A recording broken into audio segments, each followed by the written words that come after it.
Bismillah, alhamdulillah, salatu wassalam ala rasulillah. In the name of Allah, all praise is due to Allah. Praise and blessings be upon His Messenger Muhammad sallallahu alaihi wasallam. First of all, I want to thank ICBC for the opportunity of coming out here and speaking. My name is Moneem Salam. I am the Executive Vice President and Portfolio Manager on a couple of the funds, the Islamic mutual funds, working for Saturn Capital. And also with me here today, we have Hood Williams. And he is the regional manager in charge of the Southeast region. So he's based in Dallas, and he covers all of Texas and beyond. So, alhamdulillah, if there's any questions afterwards, as we're going through it, if there's any questions that you have for clarification purposes, I'd be happy to answer them now. And if you have any discussion items that you'd like to do, we can easily do that maybe after I finish. And definitely after Isha, we'll stick around for those questions and those type of things, inshallah. A lot of stuff that I'm going to be talking about over here is going to be regarding investments. And so, all investments come with some risk. So, do keep in mind that whatever we talk about here, there's no guarantee of any returns or anything like that. It's something that you can easily lose money just as much as you can make money. So I want to start off, and I talked a little bit about this, during my khutbah today, very briefly. There's many different reasons why people would want to save invest. Some of them, inshallah, one day, people want to eventually buy a house or save enough for a down payment. And then the Hajj costs are going higher and higher every single year. Education costs we'll get into a little bit later. That's also increasing quite rapidly. And then you want to be able to save for retirement and then your health as well. Now, a lot of times what happens is that many of these things happen not in a vacuum. It means they don't happen one at a time. But sometimes they happen all at once, or they're concurrent. It's actually a very wise thing. Inshallah, that's what I want to be able to go over in this presentation. Just a couple of things on just habits of successful investors. Over the past decade or so, we've had really a good run in the stock market, a good run in real estate, and pretty much as long as the Federal Reserve is printing money and they're handing it out to people, it's very easy to make money. And so you sometimes lose out. I mean, I get a lot of people, and we'll get into this a little bit later, I get a lot of people coming up to me and saying, your one fund has done so well, why would I want to put money in anywhere else? I just put it in that one and 100%. And so, in this type of environment, it's very easy to be able to think that way. But really, diversification is the way to be able to do it. Also, the other thing is in a market that's continuously going up, it's very easy to count your successes. And people go in and out and they're able to maybe do it. But when you try to time the market, you're only as good as your next best trade. So, I've known people that have done really well. Let's say 10,000 becomes 20, becomes 30. And then all of a sudden, one trade that they make always goes back down to 10 or even 5, and they're losing money. So it's very important for us to be able to do that. And again, I'm kind of summarizing here. And the last thing is that if your company does have a 401k, we have alternatives for you possibly to be able to invest in something halal. And so take advantage of the 401k, especially if you have a company match that you'd be able to do. Okay. Also, there's many different types of investments that you have, right? Mutual funds are a very easy way, and they're obviously a very easy way for us to make them Sharia compliant. Not only from the form aspect of it, and that's one of the reasons why Islamic investments were the first form of Islamic finance to come about in the U.S., but also within the investments themselves, you can actually make Sharia compliant investments, and I'll get into a little bit later how you do that according to the scholars and what they've said about this also. Obviously, if we talked about diversification, right, you want to be able to kind of diversify your portfolio amongst multiple different pools, so then, if one of them goes down or one of them stays the same, there are other ones that are performing for you. And because you don't know which ones are going to do well at any one given point, it's important for you to have all four of them rather than maybe just have one or the other. Again, getting into this idea that growth stocks have done really well, but it's not always that case. So I want to talk a little bit, and so what we'll do is we'll talk about investment for college, and we'll talk about retirement planning a little bit, and then I'll get into the specific investments, the amount of mutual funds, what they are, how they work, and those type of things as well. So again, like I mentioned, if there's any questions, raise your hand. I'd be happy to answer any points of clarification, because this is going to get a little technical sometimes. But if there's any discussion items, like I said, alhamdulillah, we'll be around afterwards, myself, Hood, to be able to answer any questions. So I don't have to tell you this, but obviously college costs have been going up quite rapidly. I mean, I remember the time when I went to UT Austin back in 1993, I graduated, and my one semester tuition used to be about $900. And now it's much more significant than that. I'm paying for, my children now who are going to college. Unfortunately, they're not going to UT because I'm not living in Texas. They're going to University of Washington. But even that tuition, roughly, is running around $12,000 to $13,000 a year, where they used to be very similar to that. So the inflation costs have risen quite high.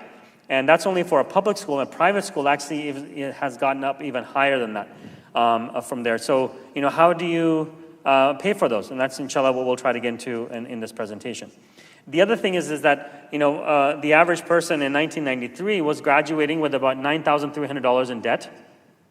And now that's up to about $29,000 or close to $30,000 in debt. And so, how do you, and that's only an average. There's a lot of other people that actually graduate with, if they go to law school or medical school, they're graduating with like $300,000 worth of debt. And so basically, if you don't plan for these kind of expenses in the future, and inshallah, when your children are just born, you have like 18 years, 20 years to plan, you're really setting yourself up for failure. And so that's what you want to prevent yourself from doing. So there's 3 different types of plans I want to talk about. Number 1 is a college plan called 529. Now here, these are not halal. However, I did want to put this up here is because if I didn't put them up, people eventually would ask about it. And so I might as well just talk about them and then tell why they are not such. The state-sponsored 29 plan, in Texas, there's actually 2 different types of plans. There's a 529 and there's a Texas Tomorrow Fund, right? Texas Tomorrow. And then also, you can actually prepay your student's tuition well in advance. So even now, for example, if you had your child who was, let's say, 10 years old or 5 years old, you can pay today's dollars for a future expectation of them going to the best school in the U.S., which is University of Texas at Austin. So you can do that as well. And that part of it would be, that's just like a murabaha, so that's definitely something that's perfectly fine to be able to do. And so the state sponsor one, so what does it incorporate? Basically, this, it's a type of plan that you can put money away. It goes in after tax. The money grows tax-free. And then when you take it out for education, higher education, it comes out tax-free as well. So that's kind of the benefit. You have a double tax benefit when you're actually doing that. And then, as I mentioned to you, however, what happens is that when you put the money in, then the investment company that you've put the money with, which is there's only one per state usually, they are going to be the ones to decide how to make those investments, and it's usually done by the age of your child. So as they're getting closer and closer to college, it's going to become more and more conservative. And usually more conservative means bonds, and bonds means that it's not allowed from an Islamic perspective. And so that's why, we kind of talk about these things. However, they're not really the best plans to be able to do. However, there are alternatives, alhamdulillah. And so I want to talk about the 2 of them, and in retirement, I'll talk a little bit about the other ones that you can also use. So if you can't invest in a 529 plan, what do you do? The next one is called an education savings account. Okay? And this can be used actually for primary or they're not very popular, and so Congress really hasn't increased the contribution limits ever since they started back in 2003. So there's $2,000 per year per child, okay? And then you can put that in up until you turn 18, or the child turns 18, and then you must distribute them when the child turns 30. All of it has to be depleted from the account, okay? So the contributions basically, if you're making $190,000 or above, then there's a phase out, and by 220, if you're making combined annual, then you're not allowed to invest in one of these plans. But the benefit is, you put the money in, it goes in tax after tax, it grows tax-free, and then when you take the money out for any type of education, and it's a very loose definition, you can do tuition, you can do books, rental, computers, those type of things, you can take money out, and it'll come out tax-free as well, okay? One of the issues here is it's only $2,000 per year. But, if you also wanted to pay for an Islamic school education for your children, let's supposing, your child is born or your grandchild is born, you can actually start saving money for your grandchildren. When they turn 5 years, 6 years, 7 years and start getting into Islamic school, you have the choice of taking the money out to pay for an Islamic school education as well. So that's the flexibility you have in an education savings account that you do not have in a 529. Okay? And then so let's supposing you say, you know what, I don't want to tie my money up only for higher education or just education in general, or mashallah, I make more than the limits that are there. So what do I do in that particular case? And that one, then you come to what's called a universal gift to minor account. Now this is just a fancy name of basically the account is in the name of the child, and because the child is a minor, they need a custodian, and so you or your spouse acts as a custodian for them. So it's really their money. And all you're doing is becoming a caretaker for that. You can put as much money as you want in there, right? But if you put more than 15,000 per individual, per person, then you're subject to gift taxes. So for example, I can put up to 15,000, my wife can put up to 15,000, each of my grandparents, my parents could put in 15,000. It doesn't matter, it's a gift. So you can put in 15,000 for my children as well. Right? Because it's just a gift. And so the money will grow, and it will grow at the child's rate of the child, the tax rate of the child, rather than your own tax rate. And so that's one of the benefits of being able to do this. Now, the contributions are the property of your child, and so you're basically gifting that over. And so, the benefit is of obviously the taxes. The other part of it is that if they turn 18 and they want to spend it on something else, technically it's their money. So there's a couple of ways that you can get around that. Yes?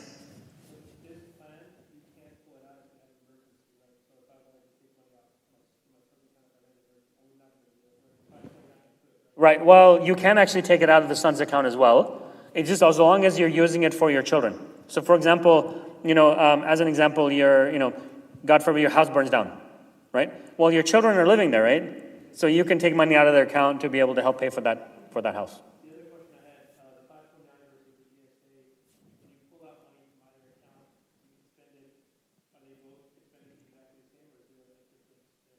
They're generally, the only difference is one is higher education, which is the 529, and the education account is both primary and secondary. But what you can spend it on, computers, rent, car, whatever it is, it's all the same. Okay? So now, I'll just say one more thing about the contribution. So there's a couple of ways you can basically, kind of use this. So we've had, multiple different people have different accounts. So some people, what they do is they never tell their children they have this account. That's possible. So they never know this there. And then, when the child turns 14, 15, you kind of have a good idea whether they're going to be going to college or buying a Ferrari with the money that they have. And so what you can do is you can basically start to deplete the money. Again, they're living in with you. You can pay for their rent. You can buy their clothes for them. You can do all of those things. So if your original purpose was college and you don't think they're going to go by the 14, 15, or even earlier, you can start depleting that account. But the advantage of this account is it doesn't have to be used for college. It can be used for whatever they want to. So if you want to continue, if they get scholarships or, alhamdulillah, you're in your financial wherewithal that you don't need to take money out of this to pay for their college, then you can leave the money in, let it grow, and then inshallah, maybe they'll use it for their wedding. They can use it for their own down payment for their first house. It becomes very flexible because it's just a regular taxable account.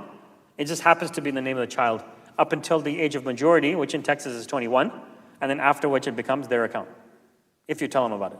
If you don't tell them, then you can keep it in that type of account for longer than that. Okay? Any other questions? Yeah, so you can put pre-tax money on it? No, it's post-tax. Meaning that, again, your child, for example, you open an account in his name, and then you become the custodian. So whatever money you put in, it's not pre-tax, it's actually post-tax that you're putting in this particular account. Okay? Yeah. Is there any benefit? What's the benefit of this account than just over a regular brokerage account? So because it's in the name of the child, so any dividends that you get out of it, for example, the first, I think, $1,400 worth of dividends, there's zero tax on it. So it's not income tax on you. And then also on the capital growth, it's taxed at the child's rate, not at your rate. So that's another benefit as well. Okay? There was another question somewhere? Yeah.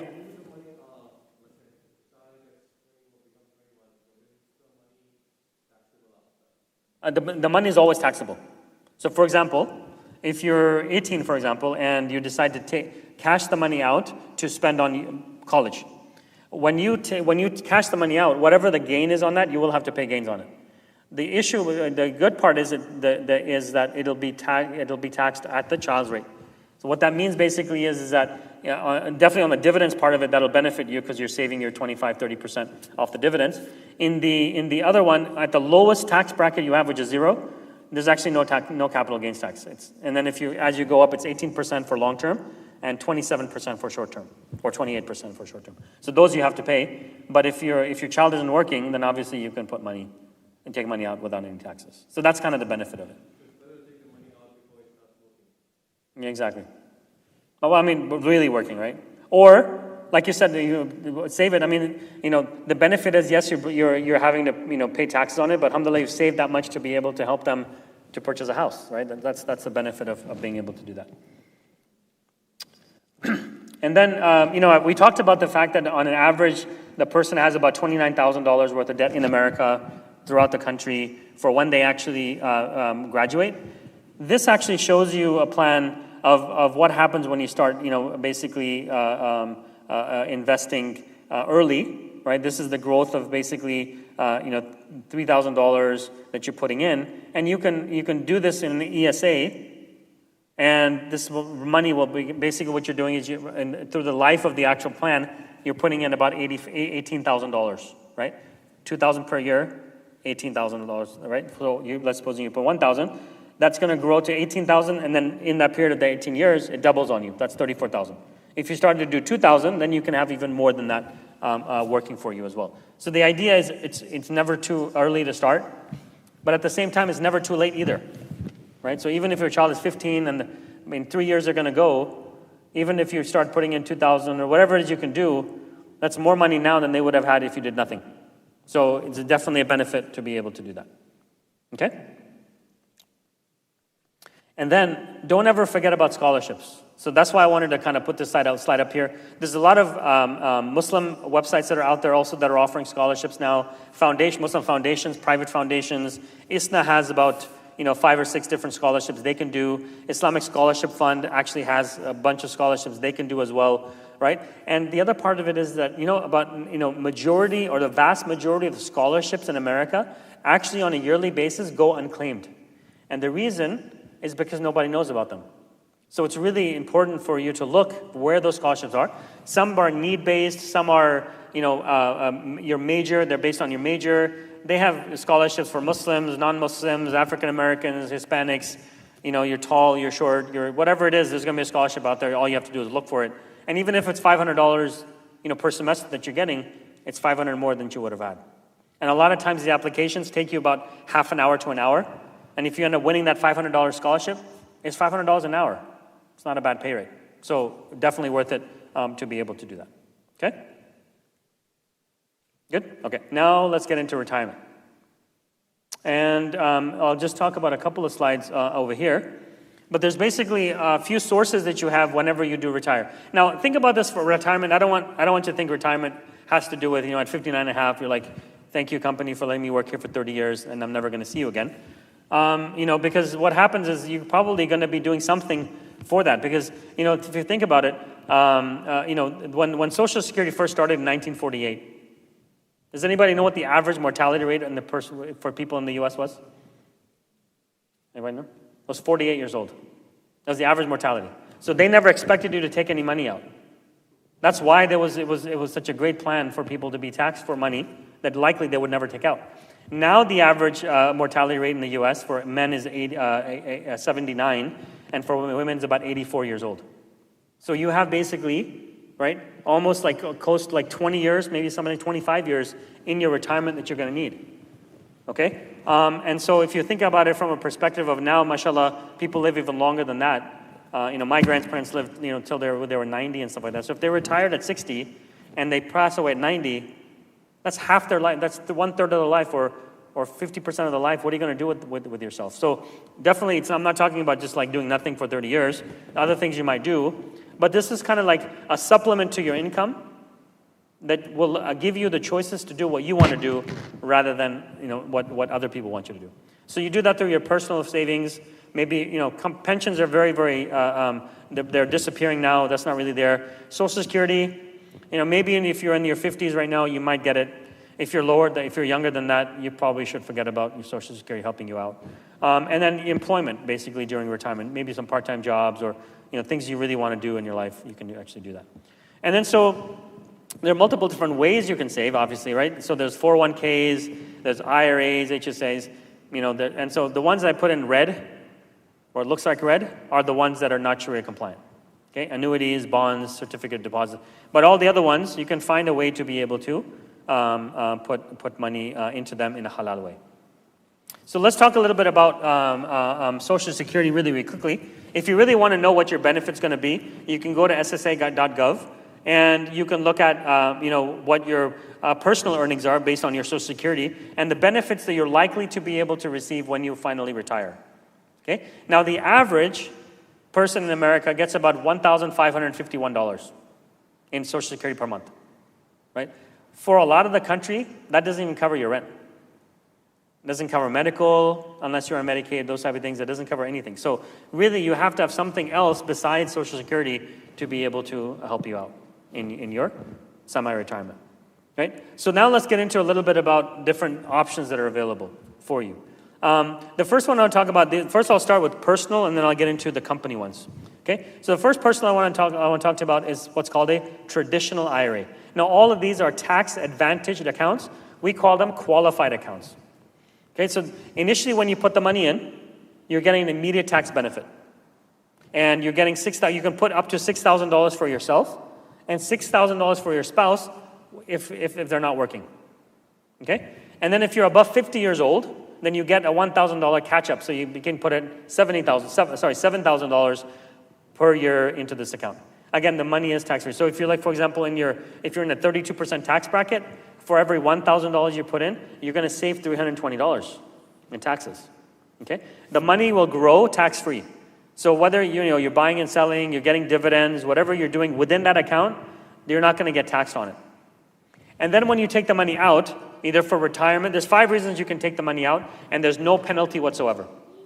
It's retirement, which is $59.5, major medical expenses, disability, first-time purchase of a house, and what did I miss? There's one more. Higher education. So even you can take money out of your traditional IRA to pay for higher education costs. Okay? It's a very simple administration. So for example, ourselves, we offer IRAs for free. There's no cost to being able to open the account.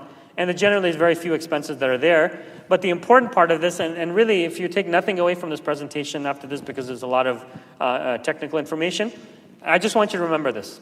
The more choice you have in the investments that you make, you can choose to make your investments halal. Okay, that's what you want to remember. So in a traditional IRA, you can open up a brokerage account, you can open up a mutual fund account, and you can decide where you want to put the money. And because you have that choice, you can choose to make that investment halal. And we'll get into a little bit later what I mean when I say halal investments. Okay, now the opposite of a traditional IRA is what's called a Roth IRA. Remember what I said? A traditional IRA, when you put the money in, it's tax-free, meaning you're saving taxes, but when you take the money out, you pay taxes. A Roth IRA is the opposite. You've already paid the taxes, the after-tax money you put in a Roth. It grows tax-free, but when you take the money out for retirement or the 5 things that I mentioned earlier, right, it's coming out on a tax-free basis. Okay? So that's the one thing you want to keep in mind. Again, same thing, $6,000 for yourself, for your spouse. And like I mentioned to you, you can put money in away, and you can take it out for higher education. If your children, for example, have a part-time job, working in high school, right, you can put 100% of their earnings, up to $6,000, into a Roth IRA. A great investment tool to have. Not even, maybe they don't want to use it for education, but again, first-time purchase of a house, you can use this money tax-free, right? So all of those different things you can use, and you give your children the ability and teach them how to be able to save money for that. The one thing also that I wanted to mention, which is not up here, in a traditional IRA, right, when you turn 72 and a half, the government will force you to take money out of the account and what's called a required minimum distribution at 72 and a half. In a Roth IRA, you don't have that minimum. So you don't have to take the money out at all. And what we find with a lot of people, mashallah, in our community, especially if they're consulting or they're doing work outside of that work, they really don't need their traditional IRA required minimum distribution, but they're forced to take it out and forced to pay the taxes on it. So if you think about it from that perspective, then maybe a Roth IRA might be better. Sorry, I keep moving on you, I apologize. But on these and this brochure that you can pick up later, all of the information I'm going over is much more detailed. It's great reading for you if you ever want to get bored about reading your fun stuff. So that's a Roth IRA. It's 72, so there's no required minimum distribution. The one other thing about which is really, really good about the Roth and the traditional IRA is, especially in the traditional IRA, is that, for example, you can donate money directly from your traditional IRA if you have large amounts, and up to $100,000 you can directly donate to a charity, for example, the masjid, and that money will be not counted towards your maximum adjusted gross income, which is another benefit, meaning that you're not going to be taxed on it and then have to recuperate the money later on. It automatically goes from your IRA straight into that charity. So you can do that with the masjid, and then you can benefit from there as well. Okay? Next part I want to talk about is a 401k plan. Most likely, if you're working for a large corporation, you have a 401k plan and they match you. But majority of the people in the U.S. that actually don't, because majority of people don't work for large corporations, they work for small and medium-sized businesses, they either don't offer a 401k, or if they offer it, they don't offer a company match. And what I would tell you is, unless you're saving the entire $19,500 in a 401k, then from a Islamic perspective, you're better off in a traditional IRA than putting money in a 401k. Again, the reason is because of choice. In a 401k, you don't have choice. In a traditional IRA, you do have choice. Okay? Now, if you're working for a company and they have a 401k and they give you a menu of options, sometimes what they'll do, and a lot of the larger companies do this, is they have what's called a brokerage option within the 401k. And if you have a brokerage option, then I would highly recommend you use the brokerage option, open up an account there, and then you're able to buy anything you want within the brokerage, whatever that broker offers you. So again, because you have the choice, you can choose to make your investments halal. Now, a 401k also offers the traditional side, which is the immediate tax savings. A lot of 401ks, especially in larger corporations, offer what's called a Roth option as well. So you can actually begin to save $19,500 after tax, but it's growing for you significantly, and you literally never have to take the money out because there's no required minimum distribution. You can pass it on to your heirs, and again, because it's being distributed to them, there's no tax consequences for them getting that money after you pass away as well. Okay, any questions? Yes?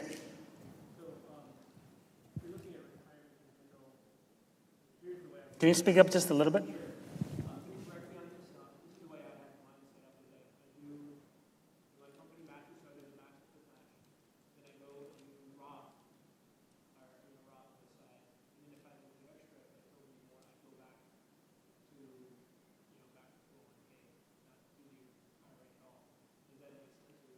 Well, so if you do a 401k, you're not allowed to do a traditional IRA.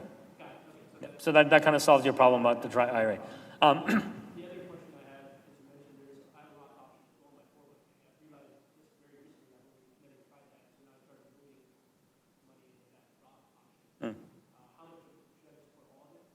So, I mean, there's a, yeah. So there's some math involved here, and it's different for different people. So generally what I tell you and what people is, look, the idea is to be able to get away with paying as least taxes as possible, right? So if you're in a low tax bracket, right, so you're younger, so if you put money into a traditional, you're only going to be saving 15%, 20%, 25%, right? So maybe that's not worth it. Because as you get older, you're going to, inshallah, be in a higher tax bracket. So then when you begin to retire, you're still maybe working after 59 and a half, you're going to be in a higher tax bracket. So why would I save money in a low tax bracket and then take it out at a high one? I don't want to do that. So initially, I might want to put money into Roth. Then as you get older and you get more, you're getting more risk and you're getting more money, you're paying more taxes, and you're, let's supposing now in a 33% tax bracket, now the math changes. Maybe you want to be able to save the money now because then later on in retirement, you might be in a lower bracket. So you're saving the delta.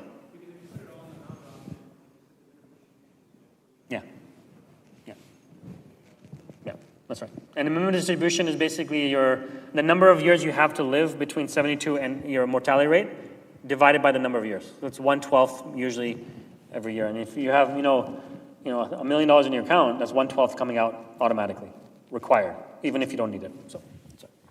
Okay. Any other questions? Okay. So now, if you don't have an employer plan, or you own your own business, you can definitely set up a 401k for your employees, and you can take the benefit as well. But there's also for employers as well what's called a simple IRA. And I'm not going to get into the details of this. There's a lot of information that's here. But basically, it's a very, very simple administration because if you're running your own business, 401k actually costs money. Roughly about $2,000 a year, maybe plus a little bit of extra money that's actually there. And that's the lowest fee that we found that's there. But in the simple, there's actually usually no planned administration fees. Right? You're limited to businesses up to 100 people, 100 employees. And then you're basically, you're going to have to match some kind of a compensation, but the benefit is that you're not having to pay any expenses or those type of things. And when you open it up, you're giving the employees whatever choice they want to be able to make those investments. Okay? So that's a simple. Again, I'm going to keep it simple in this particular example just because there's a lot more information on our website and that type of thing. And then the other one is a SEP IRA. Right? And the SEP IRA generally also is used for small business owners.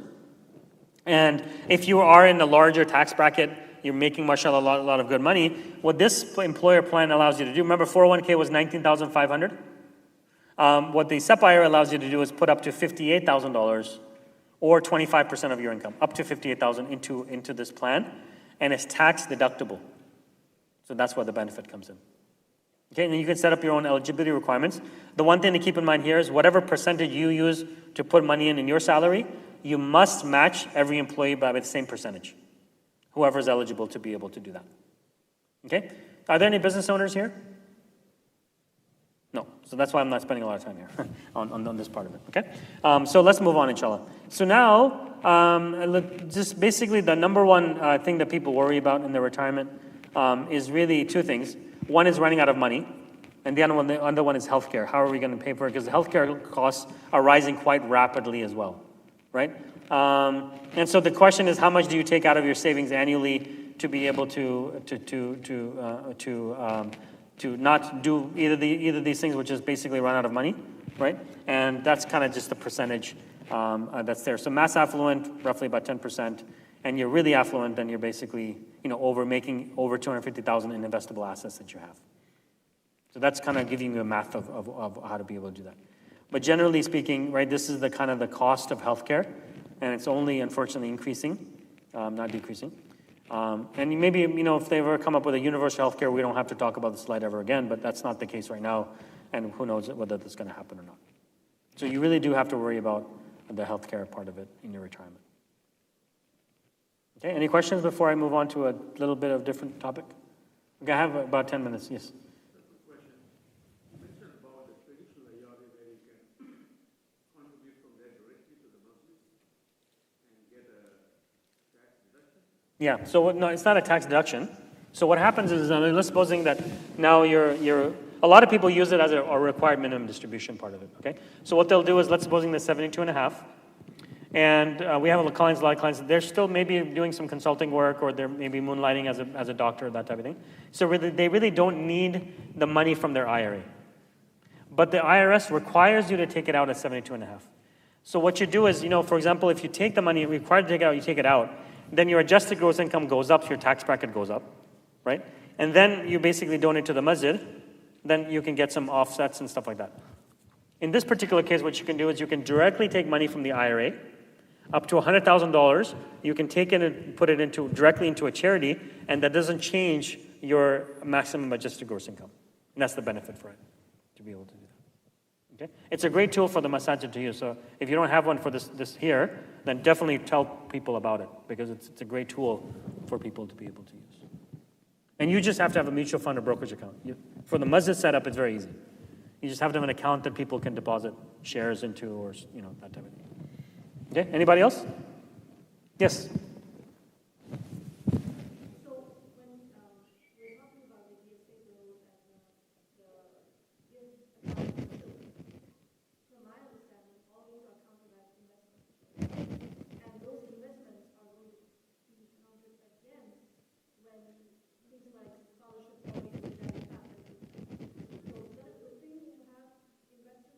So yeah, so if I was a regular financial planner, I would probably tell you no. I'll be very honest with you, right? However, I want you to keep two things in mind. One is that if you have the wherewithal, the risk to be able to put money away for your child, don't rely on the fact that the government will be there and scholarships will be there for you. If you have the wherewithal to save it, because that's the best way to be able to pay for your scholarship is for your the parent scholarship fund. Okay, so that's one part of it. The other part of it is that if you're gonna be on a need-based scholarship, you probably can't afford to put money away for your children anyway. So then you're going to be going on to the federal grants or the need-based scholarship, those type of things. If you're not in the need-based category, then now you've limited your pool as to what grants you're going to get from the government and from the scholarships. So you might as well start saving initially as well. Now, there are loans that are out there that you can get from the bank or even from the federal government. But again, if you have the wherewithal to save, then don't set your children up for failure by making them graduate from college with all of the debt that's there. Not only in this life, because now they can't borrow, get money on a house, that type of thing, but also because they're paying interest on it, it's going to come back and bite you in the hereafter as well. So it's better for you, generally speaking, to pay for it. To invest and save the money rather than worrying about what's going to happen 18 years from now on the need-based side and that type of thing. So what you're saying is that it depends on the situation that individual is. If it's in the early age, it's better to put the investment and save it for them, but if it's too late, then... Well, let's say my example, for example, right? Let's supposing for me, my child is 15 years old, and I haven't saved anything, right? And I look at even if I kick my child out of the house at 18 years old and say you're on your own, you have to pay for college. When they apply for their FAFSA, they have to put my income on there. So it's not really need-based anymore. They're still going to have to go on my income, even though I kicked them out of the house. So I'm telling you, the need-based is not what you want to rely on. You really want to rely on the fact that whether you can save or not. So even if my child is 15 and I only have 3 years to save for it, save as much as you can. But that's always going to be more probably than what you're going to get from the loans or scholarships or those type of things. Okay? When we take money from the ESA, is it you have to pay tax for it? No, it's tax-free. So how do we prove that when you take the money that it is going to be spent for the college? Yeah. Yeah, so nobody's going to ask you. But if you ever get audited by the IRS, then they'll ask you for the receipts. So for example, if you had an ESA with us, you basically fill out a form that says, I need to take out $10,000 for my child's education. And you'll check a box. And then when we file with the IRS, we'll tell them you took money out for college education. Nothing happens unless you get audited. Then when the IRS comes and audits you, they're going to ask you, you checked a box that said you took it out for education. Prove to me that you spent it on education. Now again, it's very loose, right? You bought a computer that year, your child went to school, even if you never gave it to them, you can offset it by saying that you used it for college, those type of things. Okay? Yes? You said 401 IRA is better than the 401k. So there's two things on that. And there's two qualifications I made on that. Number one, that you're not going to put the entire $19,500 in, right? Because the traditional IRA only allows you $6,000, right? But if you have the wherewithal to put all $19,500, then maybe the 401k is better. Number one, right? And number two is that your company doesn't match you, meaning that whatever you put in, they're not putting anything in. And if those two conditions are there, or at least one of them is there, then you might think about not doing the 401k at all and putting it into the traditional IRA. And the biggest reason to do that is because you have the choice in what investments you make. So in other words, if the company is matching, it's better to go with the 401k. No, again, it's the choice, right? Because again, that's not for me to decide. But if let's supposing you have, your company doesn't have any halal options. So now you're putting money into a 401k, your company's matching you, but you don't have a choice, you're putting it into haram. So I can't decide what to do there, you have to decide that. But the choices are in the traditional IRA, definitely. Okay? So if you are transferring money like 401k from your company, like previous company, what is the best option to be transferred Into what's called a rollover IRA. rollover? I mean, is it a Roth or? It's a traditional. It goes from a 401k to a rollover IRA, which is no tax consequences. But you can decide if it's a small amount of money or you, for whatever reason you want to, you can put that money into a Roth IRA, and then that portion of it that you took out, that's going to be a regular income tax you're going to have to pay on it. Right? Roth IRA, you mentioned that Correct. So why do you have to pay tax again? When we roll it over? Why? Because initially you save money by putting it into the traditional. In the 401k, when you put money in, you save taxes. Now, if you switch it to a Roth, you're going to have to pay the taxes on that money. Okay? Very good questions. Jazakallah khair. Anybody else? Yes? No, ATS. No, I'm just kidding. I wasn't planning on talking about ATS, but if you have a question, I'd be happy to answer it later on. Let me get into the Islamic investing and we'll go from there. Okay, any other clarification questions before I move on? No, okay. So now let's talk a little bit about investing according to Islamic principles. So what does that really mean? So, back when Saturna Capital first started, we had an advisory group called the Fiqh Council of North America. They helped us to come up with the investment guidelines that we use till today. And basically what those are is that, with two basic screens. Number one is a business screen, that no company that we invest in, their primary revenues can come from anything that's haram. So obviously no alcohol, media, gambling, pork products, banking, those type of things. And the primary business has to be there. And then what the scholar said was also because there is some exposure that a company might have on the financial side to different types of either debt or cash they're putting in a bank account or those type of things, then these are the three financial ratios that they came up with. 33% on the total debt to market cap, 45% accounts receivable to total assets, and then 5% haram revenues to an ancillary business that they have. The best way to kind of give you an example of this is like, for example, let's supposing, and we don't have this in our funds, but let's supposing I wanted to look at an airline called Southwest Airlines and say whether or not it's a good investment or not, can I buy it from an Islamic perspective? So the first thing I would do, I say, is it in a halal business or not? Well, it's not doing anything haram, it's a business of transportation, right? So they would pass the business screen. And then I would ask, okay, and then what are the three ratios from there? So Southwest Airlines doesn't buy their planes, they release them. So they have very little debt on their balance sheet, so that would pass, right?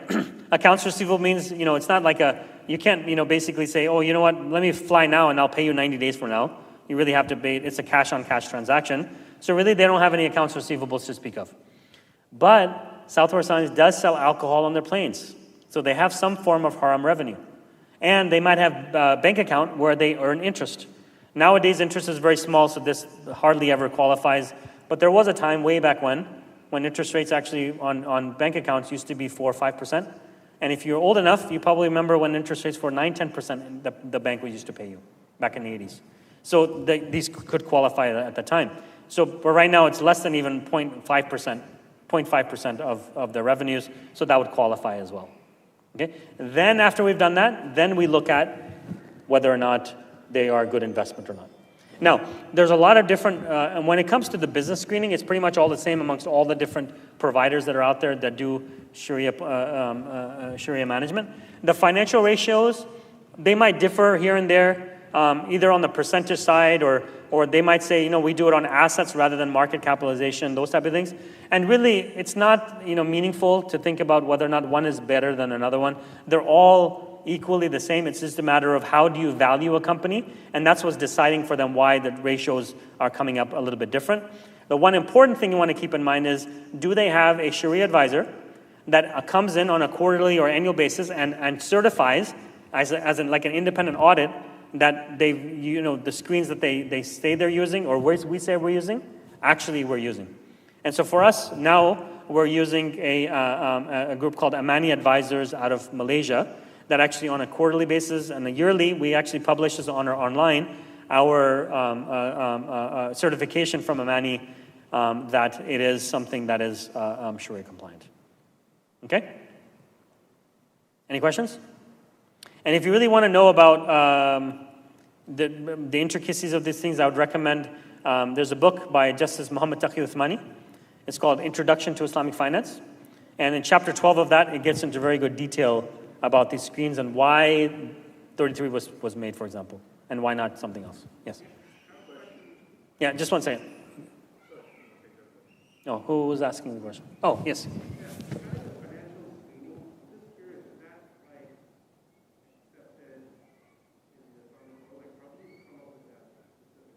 Yeah, so yes, it is accepted throughout the Islamic world, right? That you can use the financial screening. How do these? There is dalil behind each one of these. And rather than spending time here, I'm telling you, in the book that I just mentioned, it's called Introduction to Islamic Finance, he actually gets into specifics about why it is that's actually there. If you are interested in reading a summarized version of it, come talk to me afterwards, and I'll send you a website that they detail out why 33% and not something else, or 45 and not something else, those type of things. Did you have a question? Very similar to this question, basically, the financial screening, you have your fund and there are Hijaz and other Islamic mutual fund groups. They're all using very similar screening. I've seen one of them at like 2.5%, or depending on, I guess, the Islamic scholarly board, their level of conservatism. I don't think it's even a matter of conservative or not. Let me give you an example. So, for example, some people use a total debt to total asset screen, okay? And we use the market cap. So the question is not whether or not it's the 33%, or it's whether or not it's the debt or not. The question is, how do you value a company? And even in financial world, there's differences of how you value a company. Some people say the value of a company's worth is the total assets. Other people say it's enterprise value. Some people say it's market cap. So that's where the differences are coming in. It's not based on, nobody will tell you the debt is halal and you should not use it at all, right? All of them have that consensus. Now, whether you use 30% or 33%, right? Whether they do it on a quarterly basis or monthly basis, those are minor differences, the ikhtilaf that you have. And I wouldn't even chalk it up to conservative or liberal. I would just say it's based on their readings of the text. They're getting that number based on that. Okay. How much time do we have? We're time now, right? Okay. Do you have a question?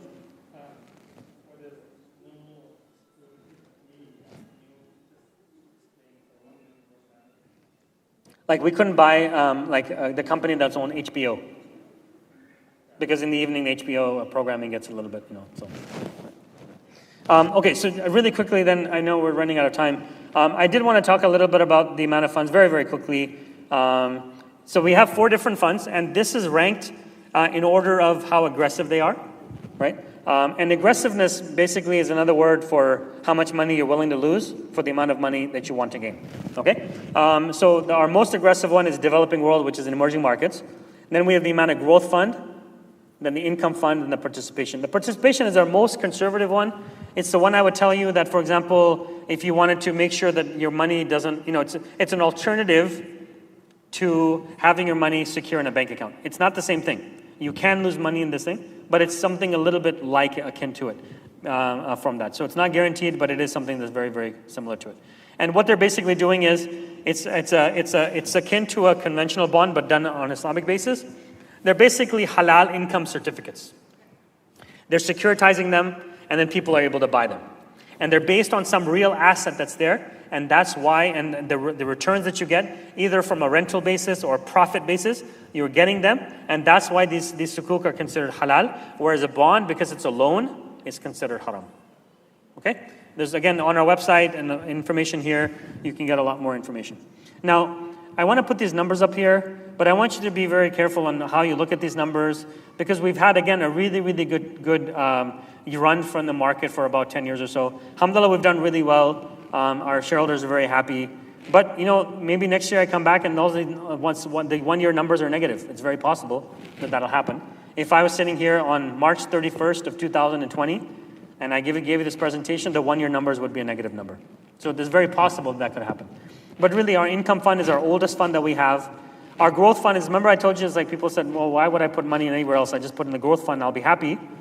Again, it's for diversification purposes, but it's actually, mashallah, done really well over even the 10-year period from a return perspective.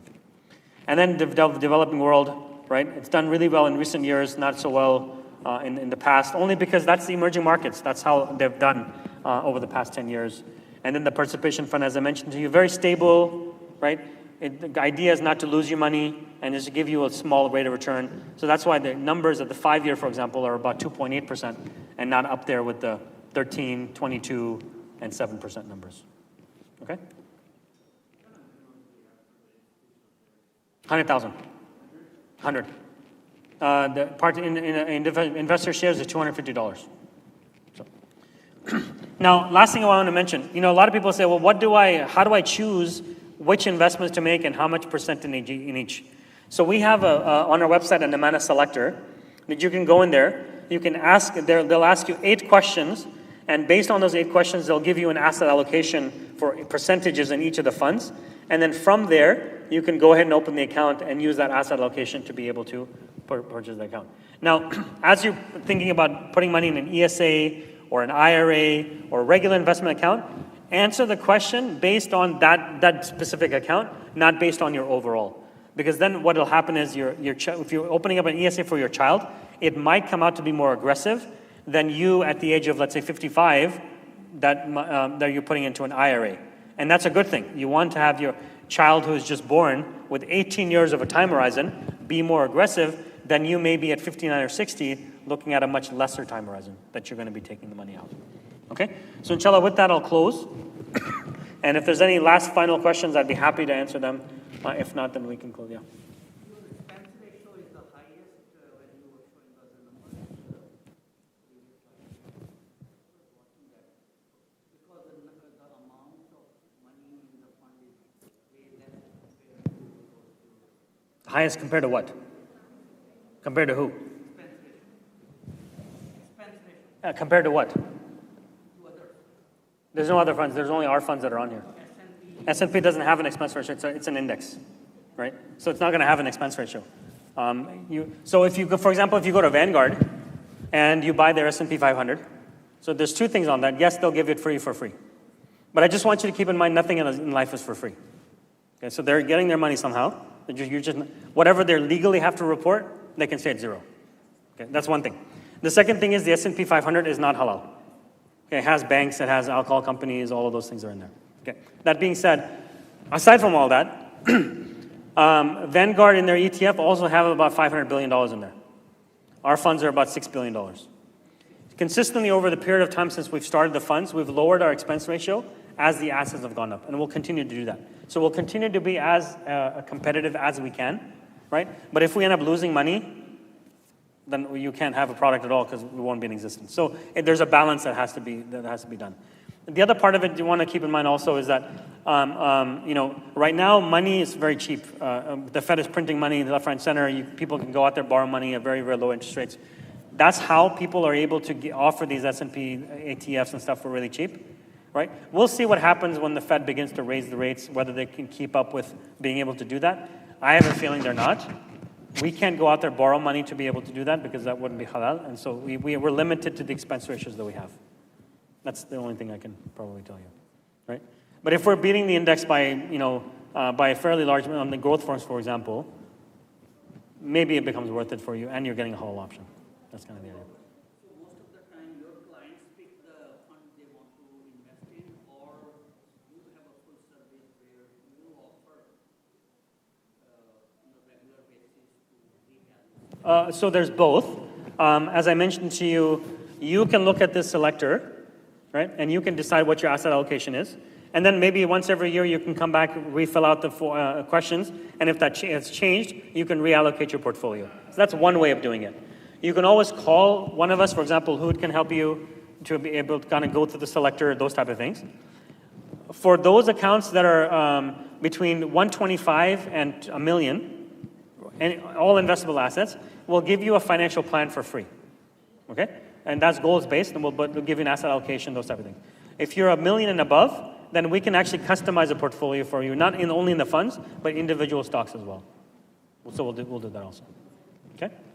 All right. Any other questions? Yes?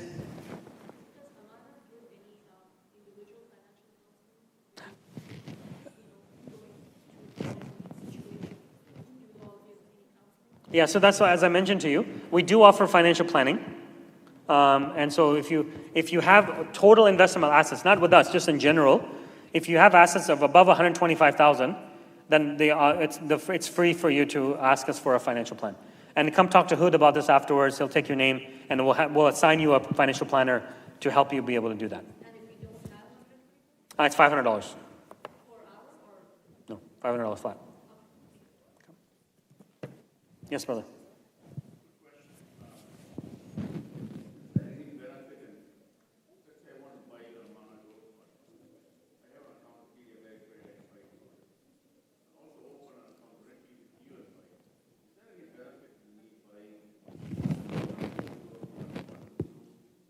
So, thank you for the question. So, there's a couple of things. If, for example, you know the fee structure in your Ameritrade account and they don't charge you anything for that IRA or for trading and that type of thing, then there's no benefit or hurt for you to go one or the other. Okay? However, that being said, if you purchase the amount of funds at anywhere else besides us directly, then we have to pay a marketing fee to the company that you're going through. And that marketing fee is 0.25%. Okay? If you come directly to us, that marketing fee we used for sponsorships around the country for Muslim organizations. So whether it be these seminars, whether it be if you're having a fundraising dinner, we'll sponsor it, on the behalf of the Imam Mutual Fund, all those things, we try to plow the money back into the community. But for example, for your return, if I'm showing you a return of, let's say, 11%, it's 11.09 whether you have it with us or have it anywhere else whatsoever. It's just that part of it that goes somewhere else. Okay? Anybody else? Alhamdulillah. Okay, Jazakallah khair. I will stop here. Like I said, myself or Hood, who's the regional manager in Dallas, he'll be around. He'll be coming back and forth, inshallah, to Austin. So he'll be a regular face, inshallah, here. But feel free to stop us and ask us any questions. We'll be happy to do that. ربنا آتنا في الدنيا حسنة وفي الآخرة حسنة وقنا عذاب النار سبحانك اللهم وبحمدك وأشهد أن لا إله إلا أنت نستغفرك ونتوب إليك بعد أعوذ بالله من الشيطان الرجيم بسم الله الرحمن الرحيم والعصر إن الإنسان لفي خسر إلا الذين آمنوا وعملوا الصالحات وتواصوا بالحق وتواصوا بالصبر جزاك الله خير والسلام عليكم